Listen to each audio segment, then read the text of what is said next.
بسم اللہ الرحمن الرحیم۔ جی تو سامعین، ایک حقیقی واقعہ۔ میں ایک ہفتے پہلے کوئٹے کے سرکی روڈ پر اپنی گاڑی میں بیٹھا روڈ کلیئر ہونے کا انتظار کر رہا تھا کہ ایک بچہ قرآن مجید لے آیا اور بولا کہ صاحب یہ قرآن پاک لے لیں اور میری امداد کریں، میرے ابو سخت بیمار ہیں۔ میں نے اس سے پوچھا کہ آپ کو کتنی رقم کی ضرورت ہے؟ تو اس نے کہا 10,000 روپے۔ میں نے پوچھا جو قرآن مجید آپ کے ہاتھ میں ہیں ان کا ہدیہ کیا ہے؟ وہ بولا 8,000۔ میں نے جیب سے 8,000 نکالے اور اس سے کہا بھیا یہ پیسے لیں اور باقی آپ قرآن پاک اپنے پاس رکھیں، ان کا جو ہدیہ ملے اس سے اپنے والد کا علاج کرائیں۔ وہ لڑکا چلا گیا۔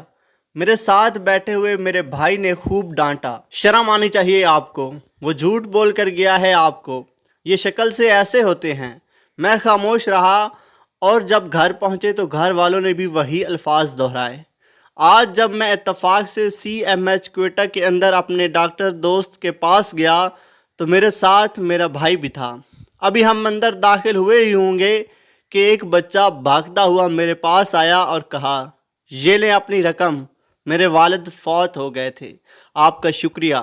یہ زندگی کا وہ پہلا موقع تھا جب میری آنکھیں چشمے تر ہوئیں۔ تو اللہ تعالی ہمیں بھی ایسے ضرورت مندوں کی مدد کرنے کی توفیق عطا فرمائے جو ضرورت پڑنے پر بھی مانگنا اچھا نہیں سمجھتے۔